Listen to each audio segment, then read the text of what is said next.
insyaallah tabarakallah. Bismillahirrahmanirrahim. Alhamdulillahi rabbil alamin. Allahumma salli wa sallim ala sayyidina Muhammad awwal mutalaqqin li faydika al-awwal wa akrami habibin tafaddalta alayhi fatafaddal wa ala alihi wa sahbihi wa tabi'ihi wa hizbihi ma dama talaqqihi minka wa tarkihi ilayk wa iqbaluka alayhi wa iqbaluhu alayk salatan nashhaduka biha min mar'atih wa nasilu biha ila hadratika min hadrati dhatih ma'murina minka wa minhu bil madadil wafir ya rabbal alamin. Allahumma salli ala sayyidina Muhammadin miftahi babi rahmatillah adada ma fi ilmillah salatan wa salaman daimaini bidawami mulkillah wa ala alihi wa sahbihi man wala. Amma ba'd. Bismillahirrahmanirrahim. Assalamualaikum warahmatullahi wabarakatuh. Beliau Al-Habib Hashim nafa'anullah bituli hayatihi wa bi'ulumihi fidarain memulai nasihatnya dengan memuji kepada Allah Subhanahu wa ta'ala, bersyukur kepada Allah dan bersalawat kepada baginda Nabi Muhammad sallallahu alaihi wa ala alihi wa sahbihi wasallam. هذه صيغة صلاة بدأنا بها بسيدنا الحبيب علي بن محمد الحبشي من الصلوات المجربة للفتح، ونحن في بداية العام نحتاج إلى فتح من الله ليكون عاما بعيش رغيد وسن مديد في عافية. هذه نية. Beliau berbicara mengatakan bahwasanya yang tadi saya buka adalah sholawat pembuka, sholawat dari Al-Habib Ali bin Muhammad Al-Habsyi. Sholawat tersebut mujarrab untuk memberikan futuh kepada mereka yang senantiasa membacanya, karena kita membutuhkan futuh, artinya karunia yang akan dibuka pintunya oleh Allah Subhanahu wa ta'ala. Tentu ada pintunya. Nah, kalau sudah pintunya terbuka, itu disebut dengan futuh. Futuh dalam segala hal kebaikan. Kebaikan untuk urusan kehidupan kita dan urusan alam akhirat kita, kebaikan dalam umur kita. Wa qara'na wa iyyakum للحبيب أبو بكر بن علي المشهور المولد المسمى الحديقة النظرة في نظم السيرة العطرة أو سيرة النبي صلى الله عليه وسلم العطرة النظرة بالضاد وليس بالضاء. نضارة الشيء حسنه وجماله ورونقه كما قال تعالى وجوه يومئذ ناظرة إلى ربها الأولى بالضاد أي جمال في وجهها مما أنعم الله عليها يجعل للوجه حسنا وجمالا. Beliau mengatakan kita baru saja membaca maulid daripada guru besar kita Imam Al-Habib Abu Bakar bin Ali al-Masyhur yang dinamakan Maulid Al-Hadiqatin Nadirah. Naam biddad biddad Al-Hadiqatin Nadirah. Beliau mengatakan arti daripada kalimat tersebut adalah keindahan, al-husn wal jamal. Makna daripada kalimat tersebut adalah keindahan dan keelokan. Kebun yang indah, kebun yang elok, menceritakan tentang baginda Nabi Muhammad sallallahu alaihi wasallam. وكما يقول أيضا في آية أخرى تعرفوا في وجوههم نظرة بالضاد ليس نظرة بالضاء العيون النظر، لا، نظرة النعيم، أي هؤلاء يعرفون بوجوههم عن غيرهم من الحسن والجمال الذي أعطاهم الله والنور الذي يكسى به وجوه فيميزون عن غير فتعرف في وجوههم نظرة النعيم. Beliau menyebutkan beberapa ayat daripada Al-Quran Karim tentang kalimat tadi an-nadhirah. Nah, artinya tanda-tanda. Jadi seseorang dikenali dengan tanda dari cahayanya, dari kebaikannya, dari nurnya. Seorang kelak di alam akhirat dikenali dengan tanda tersebut. فلذلك رسول الله صلى الله عليه وسلم أول تلك الوجوه. جاء حسان بن ثابت يعطيه الكفار قبل أن يسلم أموالا كثيرة لأجل أن يقول في رسول الله ذما بالشعر. فلما رأى رسول الله أو رأى وجه رسول الله صلى الله عليه وسلم قال ليس في هذا الوجه عيب فكيف أذمه. ليس كأنك أتى بالأبيات هذه كأنك قد خلقت كما تشاء. إيش يا أولاد؟ كأنك قد خلقت كما تشاء. خلقت مبرأ. خلقت مبرأ من كل عيب كأنك قد خلقت كما تشاء. فلم يستطع بمجرد النظر إلى ذلك الوجه صلى الله عليه. Wajah yang mulia, wajah yang elok, wajah yang indah adalah baginda Nabi Muhammad SAW, yang mana disebutkan di dalam sejarah bahwasannya mereka kaum kufar memerintahkan salah seorang penyair yang luar biasa terkenal, yaitu Hasan bin Thabit, untuk membuat syair menjelekkan, mencela baginda Nabi Muhammad SAW. Begitu beliau menghadap atau memandang wajah suci baginda Nabi Muhammad SAW, beliau mengatakan bahwa di wajah Nabi Muhammad tidak ada kejelekan suatu apapun. Seluruhnya keindahan yang sangat istimewa. Ketika dia diperintahkan untuk mencela, bahkan terbalik setelah memandang wajah suci baginda Nabi Muhammad SAW dan mengatakan bahwa baginda Nabi Muhammad SAW tercipta atau diciptakan oleh Allah terbebas, tidak ada satu cacat, tidak ada satu kekurangan apapun, tidak ada satu aib apapun, seolah-olah baginda Nabi Muhammad diciptakan dengan memilih apapun yang terbaik untuk dirinya. Wasara dzalika an-nuru ila ahfadihim wa dhurriyyatihim وأهل حبهم من صحابته الكرام حتى جيلا بعد جيل.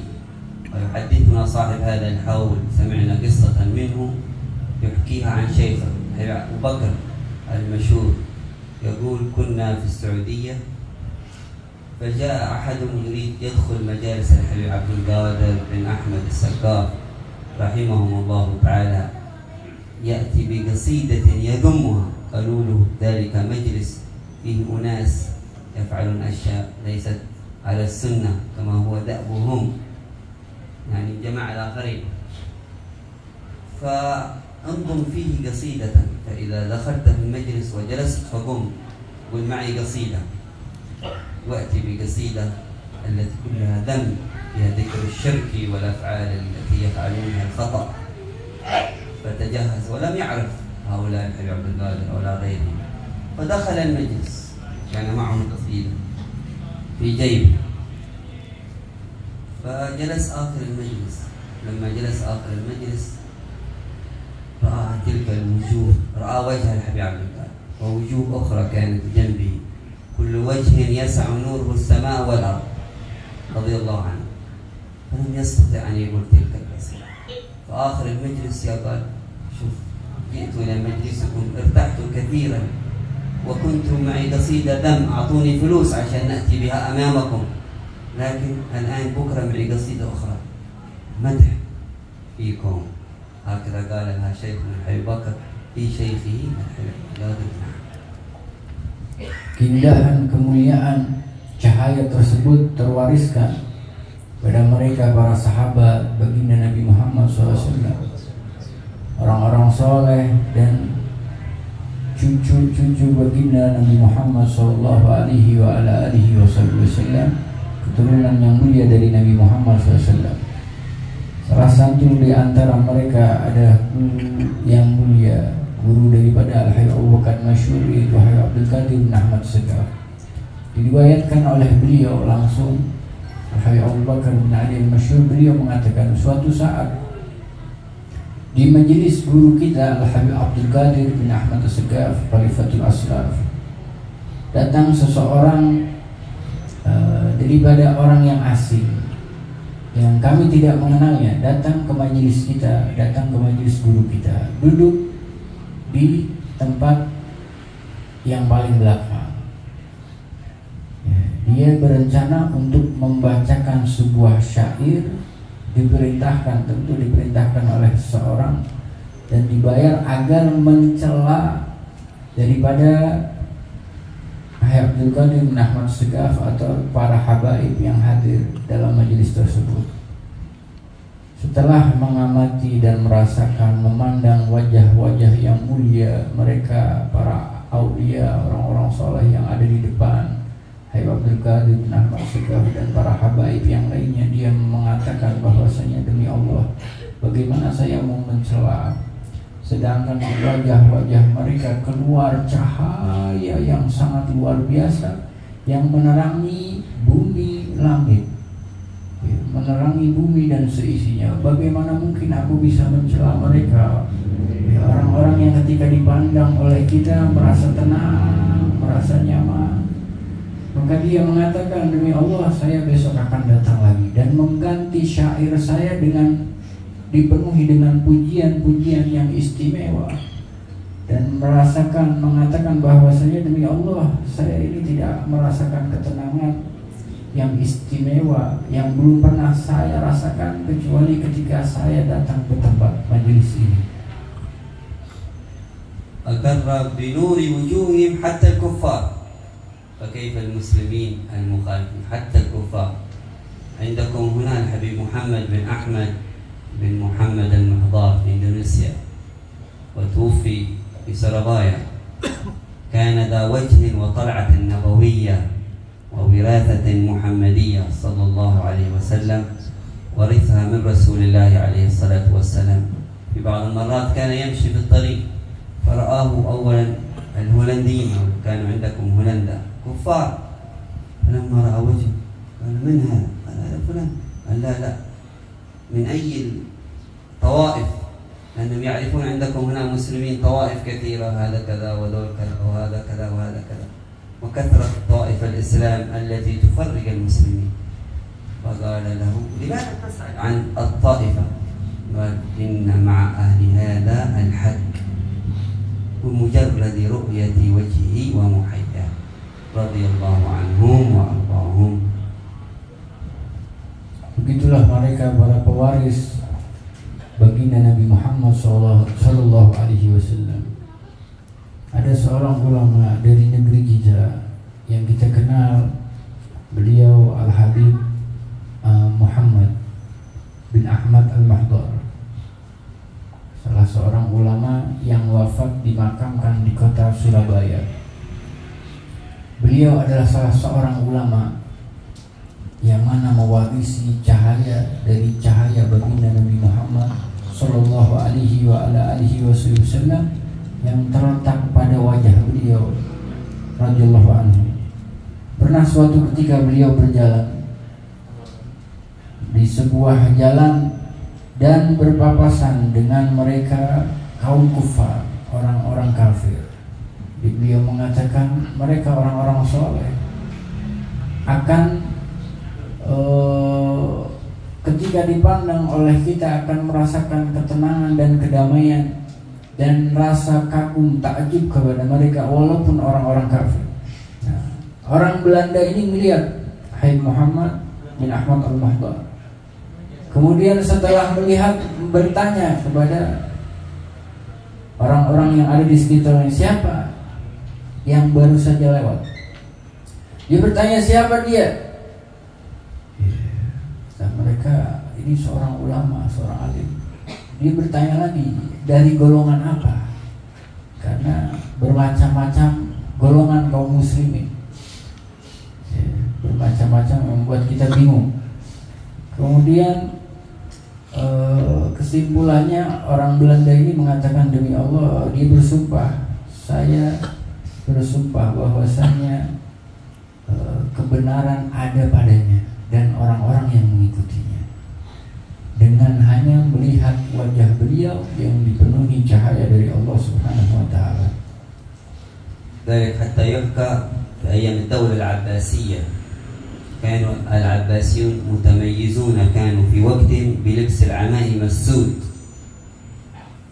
ثم بعد في أحد سلاطينهم كان يريد أن يميز آل البيت بعمائم خضر، فأمرهم بلبس تلك العمائم، وكثير منهم يمتنع لأنهم في وجوههم سيماء العلم، سيماء الوراثة، لا يحتاجون إلى تمييز.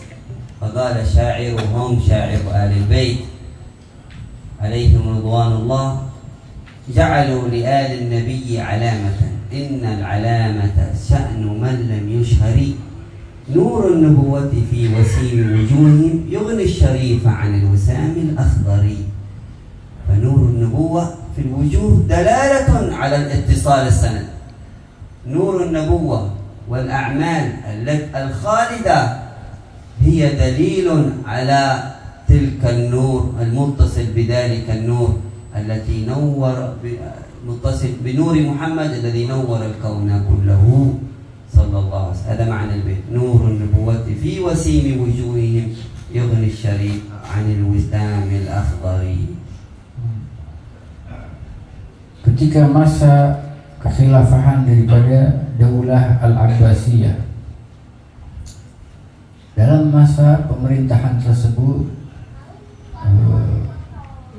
pemerintahan itu menyarankan atau memerintahkan kepada mereka orang-orang untuk memakai imamah, sorban kepala dengan warna hitam, kecuali mereka keturunan baginda Nabi Muhammad SAW, ditandai dengan tanda khusus memakai imamah, sorban kepala dengan warna hijau.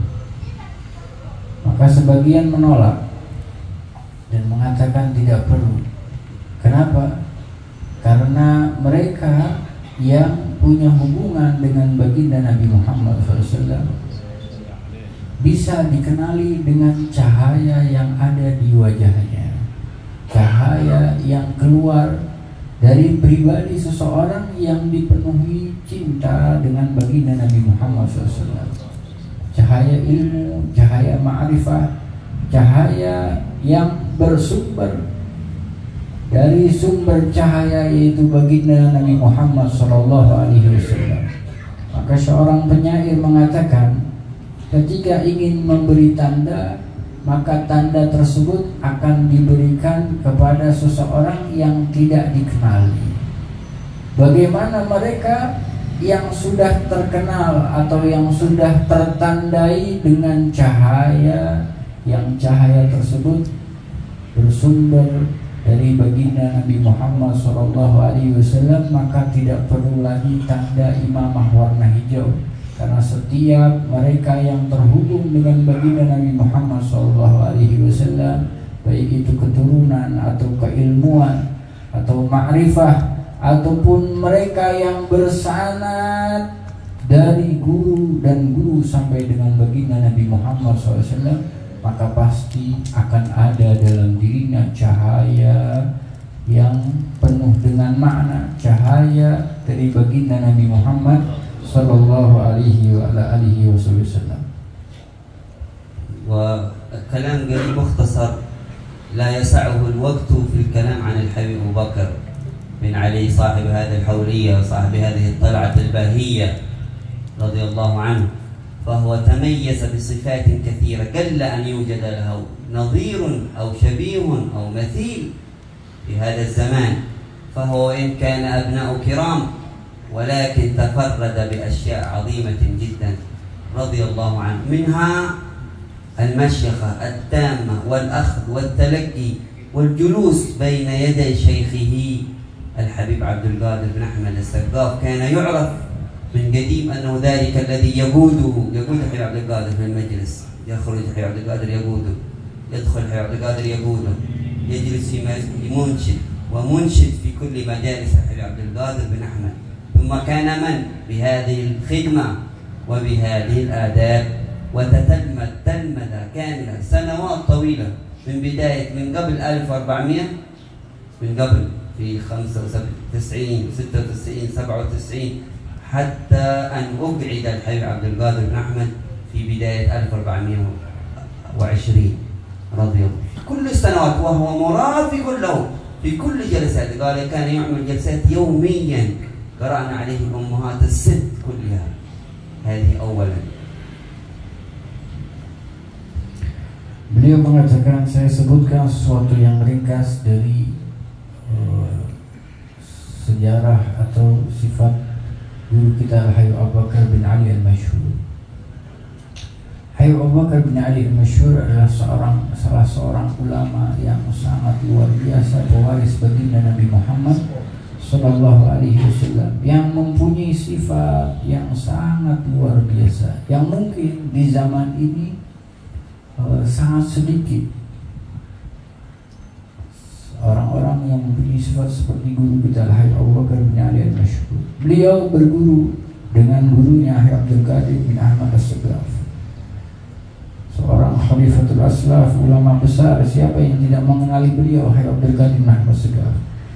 Di masa-masa beliau berguru kepada gurunya Hayy Abdul Qadir bin Ahmad As-Segaf, selalu berkhidmah dengan gurunya, dengan khidmah yang tulus, dengan adab seorang murid dengan gurunya yang sangat luar biasa, membantu gurunya dalam berjalan, menuntun gurunya, kemudian membaca qasidah di hadapan beliau. Hayy Abdul Qadir bin Ahmad Segaf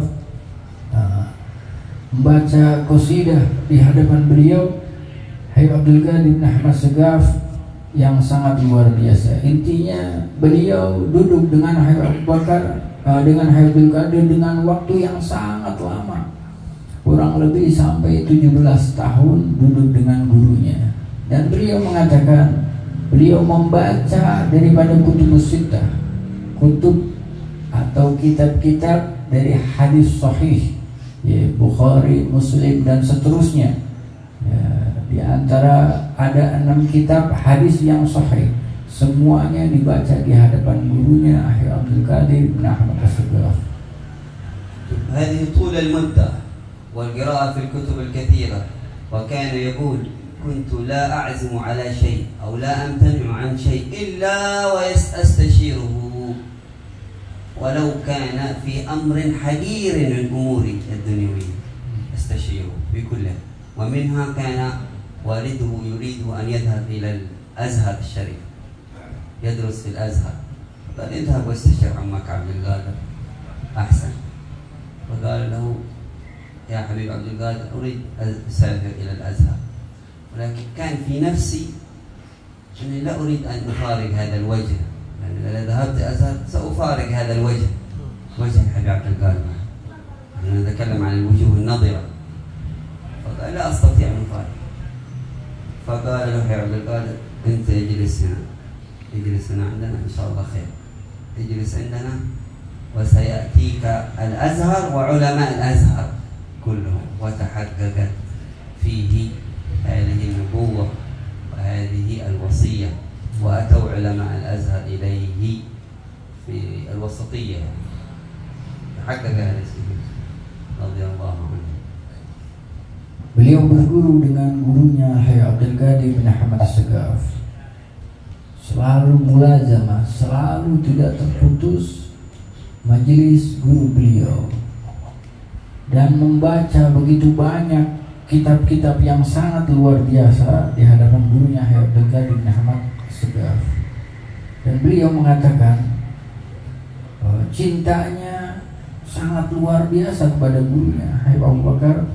Beliau cinta, betul-betul cinta, merasuk dalam dirinya ta'zim kepada gurunya sangat luar biasa, sampai beliau tidak melakukan sesuatu apapun perkara, ataupun ada perkara yang penting ataupun hal-hal yang kecil, kecuali meminta persetujuan atau istisyarah dari gurunya Habib Abdul Qadir bin Ahmad As-Segaf. Ini di antara adab seorang murid, menanyakan sesuatu apapun kepada gurunya, baik itu perkara kecil ataupun perkara yang besar. Sampai beliau Habib Abu Bakar bin Ali Al-Masyhur mempunyai hajat, mempunyai keinginan yang terpendam semenjak dulu kala. Beliau ini ingin belajar ke Al-Azhar, Mesir, ya, yang saat itu terkenal dengan keilmuannya, dengan ulama-ulamanya yang sangat luar biasa tersohor. Akan tetapi beliau menyodorkan perkara ini kepada gurunya Abdul Qadir bin Ahmad As-Segaf dengan berat hati dan mengatakan pada dirinya, tidak mungkin aku meninggalkan wajah yang indah ini, tidak mungkin aku meninggalkan dan berpisah dengan guruku Abdul Qadir bin Ahmad As-Segaf. Ketika beliau meminta istisyarah kepada gurunya Abdul Qadir, awalnya kepada ayahnya, wahai ayahku, aku berkeinginan untuk berangkat ke Al-Azhar. Kemudian ayahnya mengatakan, coba kita ajukan perkara ini kepada Abdul Qadir bin Ahmad As-Segaf. Apa jawaban dari beliau? Setelah beberapa waktu kemudian Abu Bakar Masyhur menyampaikan perkara ini kepada gurunya. Apa jawaban beliau? Wahai Abu Bakar, duduklah di sini bersamaku, ngaji sama aneh. Ente nggak usah jauh-jauh, bahasa kita nih, ente nggak usah jauh-jauh ke Mesir. Entar nanti ada suatu saat ulama Mesir bakal datang ke ente, bakal nyari ente. Mereka bakal berburu apa yang engkau dapatkan. Itu hal yang luar biasa yang dialami oleh guru kita Abu Bakar bin Ali Al-Masyhur. ومن صفاته رضي الله عنه أنه خدم أسلافه الكرام، خدم شيوخهم، خدم شيوخه شيخا واحدا بتراجمهم، تأليف تراجم بالشعر أو بالنثر. كم من تراجم كتبها لا تعد ولا تحصى، سواء بشعره الفصيح البليغ الذي ليس له مثيل، سواء بنثره. جده الحبيب علي المشهور له كتابا من أول الكتب التي ألفت في التراجم، هذا لوامع النور في ترجمة الحبيب علوي المشهور، جزءان مجلدان كبيران.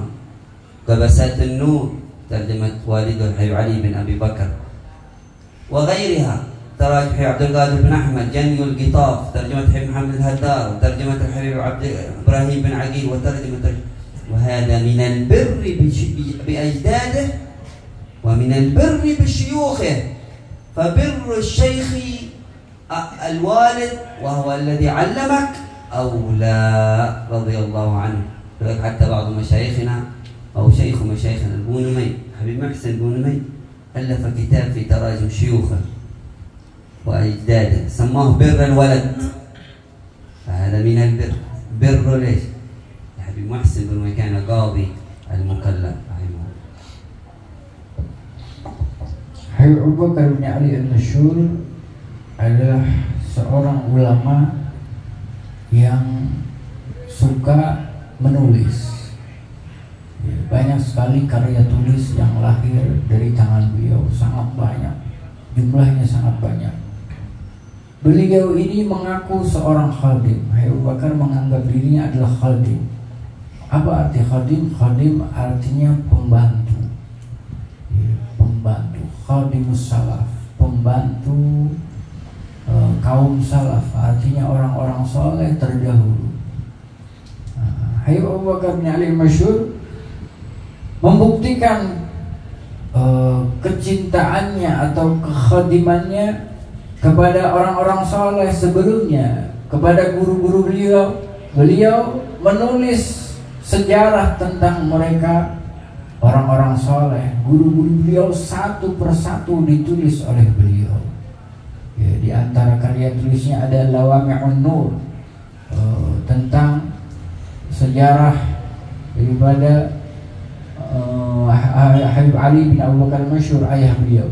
Dan ada lagi 2 jilid tentang kisah orang-orang soleh. Ada lagi Janiul Kitaf tentang guru besar beliau Habib Abdul Qadir bin Ahmad As-Segaf, ya, menyebutkan tentang sejarah beliau, guru-guru beliau, dan banyak sekali karya tulis yang sangat istimewa. Di antaranya tadi disebutkan Habib Ibrahim Habib Muhammad Al-Haddad, dan banyak sekali sampai para sahabat, orang-orang soleh dari Imam Muhajir sampai yang akhir-akhir itu ditulis sejarah mereka satu persatu oleh guru kita Al-Habib Abu Bakar bin Ali Al-Masyhur, dan terbukti betul-betul beliau meninggal dan dimakamkan di samping orang-orang besar yang tidak pernah ada di zaman ini yang masuk ke generasi soft mereka, ya, di samping orang-orang besar yang sangat luar biasa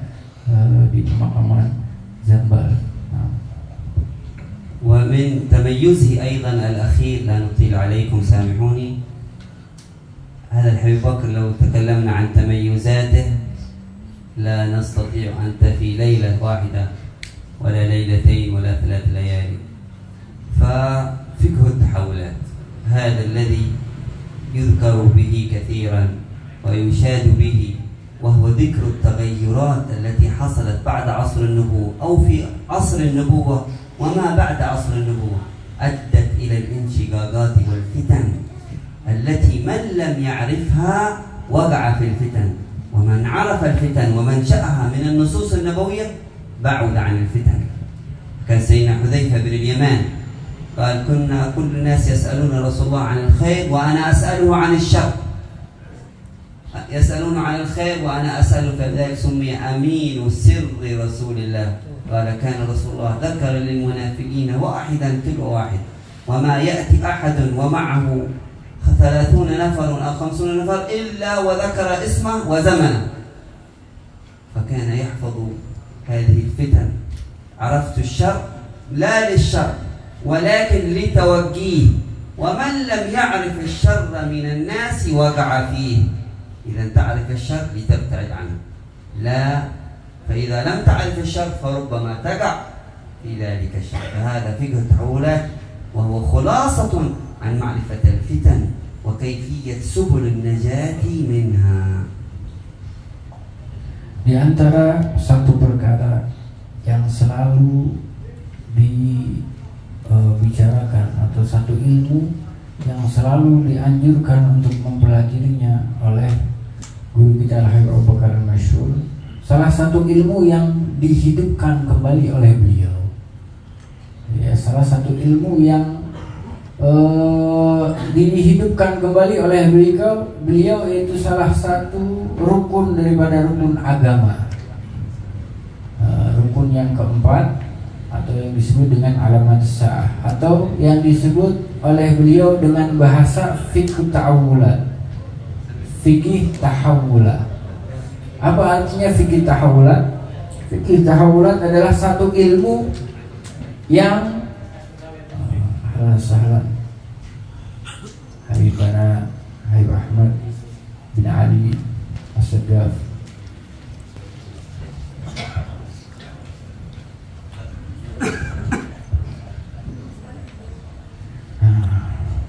Jadi kita lanjutkan sedikit terjemahnya. Salah satu ilmu yang dihidupkan kembali oleh guru kita Al-Habib Abu Bakar Al-Masyhur yaitu ilmu fikih tahawulat atau rukun keempat daripada ilmu agama. Apa itu fikih tahawulat? Fikih tahawulat adalah ilmu yang mana dengan ilmu tersebut kita memahami fitnah yang terjadi, baik itu di masa baginda Nabi Muhammad SAW hidup ataupun setelah baginda Nabi Muhammad SAW, kejadian-kejadian yang terjadi ataupun yang akan terjadi setelah masa Nabi Muhammad sampai hari kiamat.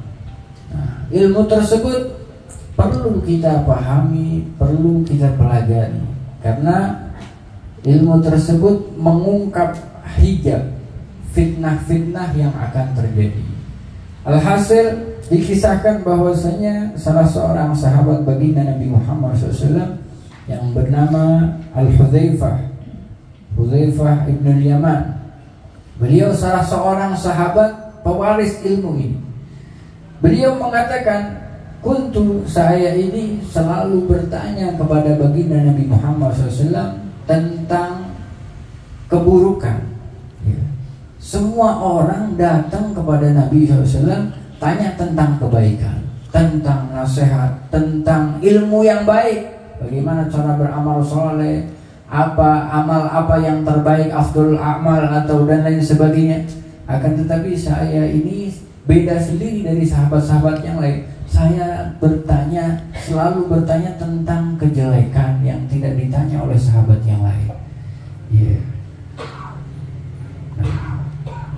Selalu bertanya tentang kejelekan. Beliau mengatakan kalau seseorang ini tidak tahu tentang kejelekan, pasti dia akan jatuh ke dalam kejelekan tersebut. Pasti suatu saat nanti dia akan terjatuh kepada fitnah tersebut. Nah, ilmu tersebut disebut dengan ilmu fikih tahawulat. فلا نطيل عليكم، فهذه النقطة الأخيرة مهمة جدا، فقه التحولات، لأن العصمة في آخر الزمان قليلة. العصمة أي الحفاظ والابتعاد الكامل، هذه تسمى العصمة من الفتن، وكثير ما يتكلم عنها الحبيب بكر. ذكره الله عز وجل في القرآن الكريم كثيرا، ومن يعتصم بالله أو اعتصموا بحبل الله جميعا، من يعتصم بالله فقد هدي إلى صراط مستقيم. الله سبحانه وتعالى قصر في كلمتين فقط، هنا العصمة، هنا النجاة، هنا الفوز، هنا الفلاح. وكيف تكفرون وأنتم تتلى عليكم آياته وفيكم رسوله ومن يعتصم بالله. وكيف تكفرون؟ كيف تخرجون عن المنهج القويم؟ كيف تلحدون؟ الآن موجة الإلحاد بدأت. وكيف تخرجون؟ كيف تكفرون بالله تبدلون دينكم وأنتم بوجود شيئين لا يحصل الكفر أبدا: وجود القرآن الكريم تتلى عليكم آيات الله، وفيكم رسوله، وجود الرسول من بيننا. والرسول وإن انتقل إلى الرفيق الأعلى فهو عصمة، وهو موجود بشريعته، موجود بأحاديثه، موجود بورثته. فهذه الصفتان عصمة. ومن يعتصم بالله، فالعصمة بالله بوجود الشيء، فقد هدي إلى صراط، إلى الطريق القويم، الطريق الذي لا اعوجاج فيه. والله تعالى أعلم. نسأل الله لنا ولكم الحفظ والرعاية والعناية، وأن يجعلنا ننتهج منهجهم وندخل في طريقهم ونمشي في سبيلهم. رب فانفعنا ببركتهم واهدنا الحسنى بحرمتهم وأمتنا في طريقتهم ومعافاة من الفتن. Zaman ini sangat sekali sedikit tentang ismah. Apa itu ismah? Ismah artinya perlindungan yang kokoh dari Allah Subhanahu wa Ta'ala. Seseorang terlindungi dari keburukan, dari fitnah, dari kejadian-kejadian yang mengeluarkan dirinya dari syariat Nabi Muhammad SAW atau menjatuhkan dirinya dari suatu hal yang celak. Nah, ismah tersebut tidak akan mungkin terjadi kecuali ketika dia bisa memegang dua perkara. Ketika dia bisa memegang dua perkara ini, insya Allah tidak akan mungkin terkena badai fitnah bagaimanapun bentuknya. Apa yang pertama? Wa may ya'tasim billah faqad hudi. Allah Subhanahu wa Ta'ala menegaskan di dalam Al-Quran, barang siapa yang berpegang teguh kepada Allah Subhanahu wa Ta'ala, maka pasti dia telah mendapatkan hidayah. Dipastikan dia telah mendapatkan hidayah. Dalam ayat tersebut atau ayat yang tadi disebutkan oleh guru kita, ada dua perkara yang telah pasti akan melindungi kita. Yang pertama adalah Al-Quran, kalam Allah, yang ketika kita istiqamah belajar dan memahami isinya dengan mengamalkan apa yang ada pada Al-Quran, insya Allah kita akan terlindungi dari segala fitnah. Yang kedua, adalah Nabi Muhammad Sallallahu Alaihi Wasallam. Nabi Muhammad tentu saja telah meninggal, telah pergi meninggalkan kita dengan jasadnya. Akan tetapi ada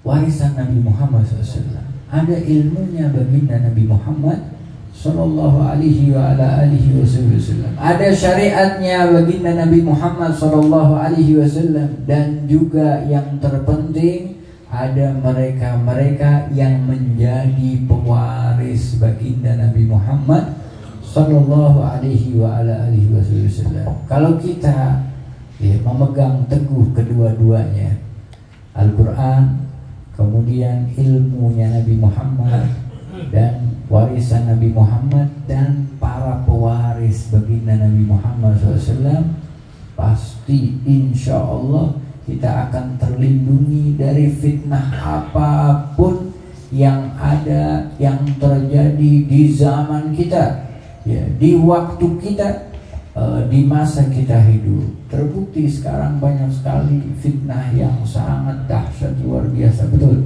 yang pasti bisa mungkin menggoyahkan iman kita, ya, yang menggoyahkan iman kita. Mudah-mudahan terakhir didoakan oleh beliau, mudah-mudahan kita selalu dilindungi oleh Allah Subhanahu wa Ta'ala, diselamatkan kita semua dan keluarga kita dan semua yang hadir, ya, dengan petunjuk dari Allah Subhanahu wa Ta'ala dan mengikuti orang-orang soleh. Amin amin ya rabbal alamin. Assalamualaikum warahmatullahi wabarakatuh.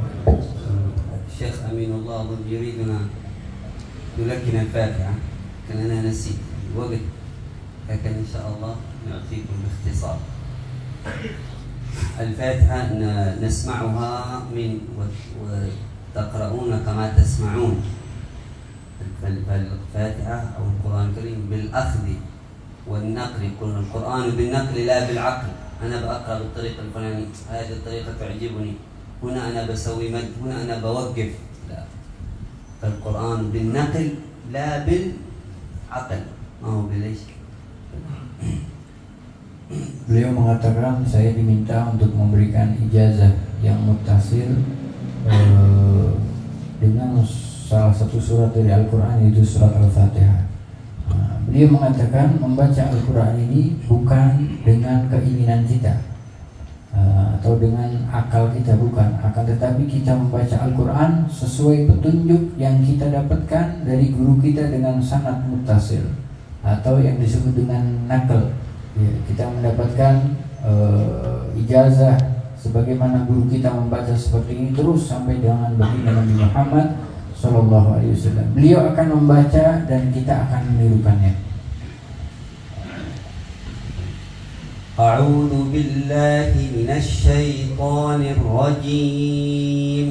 أعوذ بالله من الشيطان الرجيم. بسم الله الرحمن الرحيم. بسم الله الرحمن الرحيم. الحمد لله رب العالمين. الحمد لله رب العالمين. الرحمن الرحيم. الرحمن الرحيم. مالك يوم الدين. مالك يوم الدين. ويجوز مالك يوم الدين. مالك يوم الدين. هذا ورد وهذا ورد. لو تسمع إمام يقرأ هكذا وهذا خطأ، ليس خطأ، كله جائز. Beliau mengatakan ada dua riwayat, jadi ada yang membaca panjang, ada yang membaca pendek. Tidak ada yang salah, dua-duanya benar. في حضرموت عندنا عن شيوخنا أن يقرؤون في الركعة الأولى مالك، في الركعة الثانية مالكي. يقولون لأن الركعة الأولى يجب سنوا أن تكون أكثر من الآية من الركعة الثانية، حتى لو بحرف واحد. شوف كيف تطبيق الجمع بين الإيش، هذا تطبيق أهل حضرموت. Beliau mengatakan di Hadramut guru-guru kita membaca di awal rokaat atau rokaat pertama dengan panjang, dan rokaat yang kedua dibaca pendek. Jadi yang pertama Maliki, yang kedua Maliki. disunnahkan bahwasanya rakaat yang pertama atau terdahulu itu lebih panjang ketimbang rakaat setelahnya. Maka para ulama mengumpulkan sunnah-sunnah ini dan mengamalkannya. Jadi rakaat pertama dibaca panjang walaupun satu huruf lebih panjang, dan rakaat yang kedua dibaca pendek.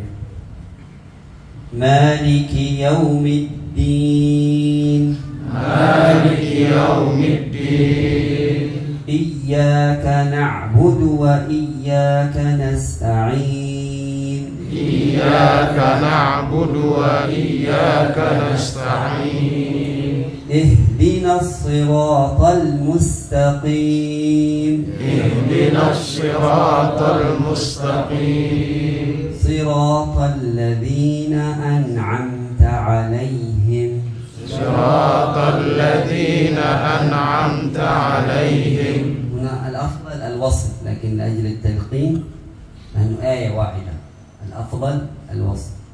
تمام. صراط الذين أنعمت عليهم، صراط الذين أنعمت عليهم غير المغضوب عليهم ولا الضالين،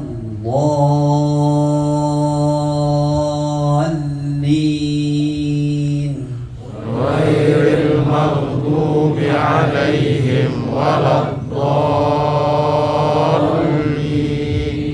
هذا الضاد من أكثر الحروف العربية صعوبة حتى على العرب، أن العربية كلها تسمى لغة الضاد، لأن قيل الضاد لا يوجد، قيل والله أعلم أنه لا يوجد إلا في اللغة العربية. بل النبي لما يمدح يقول هو أفصح من نطق بالضاد، قال أفصح من نطق بالباء ولا الصاد، أفصح من نطق بالضاد. فانتبه للضاد، ولم يستمر، ما في هواء، ولم خطأ، ولم يستمر لا ينقطع، ولم ضاء هذا ينقطع، ولم ضاء ما ينقطع، ولم. فلو في ميكروفون كما حق الحرم تسمع صوت الضاد يستمر، لكن نحن ما نسمع إلا إذا كان قريب. ولو أنا أريد أعلق على كل كلمة في الفاتحة، لكن حقيقة مختصر بس اختصار، علقت على الضاد الآن بس. ولو ولو شوف يستمر، تسمع، هذا هو الضاد. لو ينقطع لا يوجد استطالة ولا يصح، ولا اللسان هكذا ليس خارج، داخل فوق الأسنان مباشرة، تمنع الهواء الشديد أن يخرج مثل السيل، فإذا خرج هواء خلاص هذا ليس ضاد، همس في غير محله. ما أدري يحتاج. Beliau mengatakan dot ini sendiri nggak begitu fasih. Dot ini huruf yang paling susah dalam semua bahasa, bahkan khususnya dalam bahasa Arab, dan tidak ada huruf ini kecuali di bahasa Arab saja.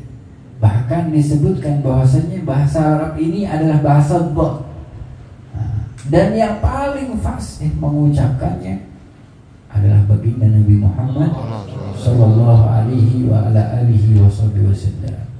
Ya, jadi bacanya terus, tidak terpisah, tidak terputus. Kemudian nggak berhenti, nggak ada angin. Jadi angin itu ditekan ketika mengucapkan waladhdallin. Mungkin yang salah deh. Diwalu aja. يستمر الصوت لا ينقطع هكذا، والشيء الثاني ما يخرج هواء. الشيء الثالث اللسان ليست خارج مثل الضاء. Jadi ada 3 kaidah ketika mengucapkan huruf ini. Yang pertama, tidak ada angin yang keluar, angin ditahan. Angin ditahan. Nanti dilancarin dari rumah praktek depan kaca, depan cermin. Contohin sama beliau yang original. Lalu kita lihatin beliau.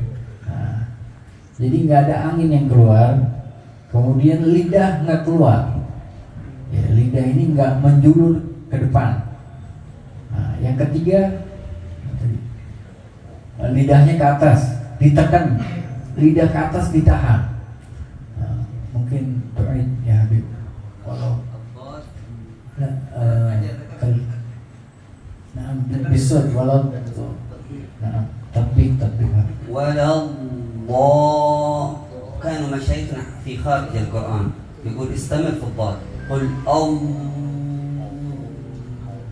إذا يستمر زين إذا ينقط هذا لا صح إذا يستمر في خارج القرآن طبعا لكن في القرآن استفانة بسيطة ولا الله مباشرة ولا الله وحده الضاد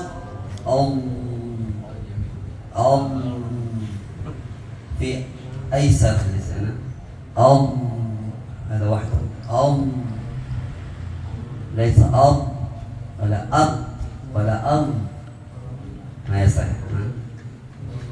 Jadi guru kita, kata beliau, guru kita mengajarkan untuk selalu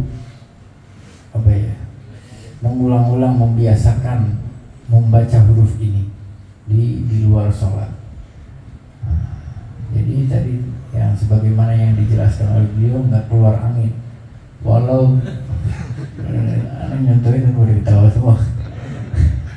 Walau bolin, kurang lebih seperti itu dah. Nah, walau bolin,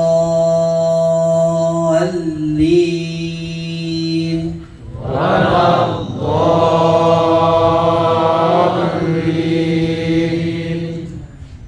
تستعجل على الضاد لا تقول ولا الله لا تأخر شوي عشان التعليم هذا من باب التعليم تمام.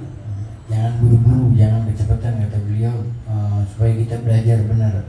فقل معي ولا الله ولا الله ولا الله ولا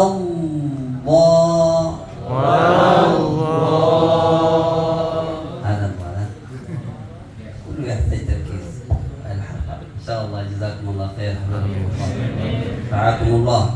فإذا سمعتم تؤدون كما سمعتم بالضبط، فالإجازة معكم إن شاء الله تؤدون كما سمعتم. ونحن صغار من عمر بدأنا نقرأ الفاتحة عمر 5 سنين 6 سنين نذهب عند الحبايب اقرأ فاتحة عن هذا اقرأ فاتحة عن هذا اقرأ. فهذه الفاتحة لابد منها. فأول أخذ الأولاد الفاتحة السنة ليش أعطيناكم هذا السند، نسأل الله أن ينفعكم وأن يجعل صلاتكم إذا استقامت الصلاة استقامت الحياة كلها والله أعلم. Beliau terakhir mengatakan Guru gabilna ijazah. Kita terima ijazahnya.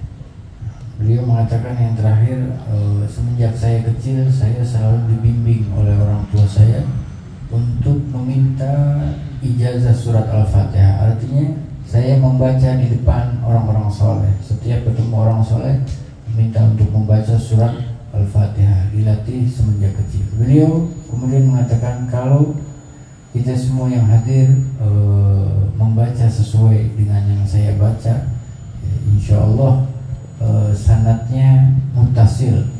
Dan semua yang hadir mendapatkan sanad yang muttasil sampai dengan baginda Nabi Muhammad Sallallahu Alaihi Wasallam. Mudah-mudahan menjadi keberkahan untuk kita semua yang hadir, berkah untuk kita semua yang hadir dunia wal akhirah. Amin.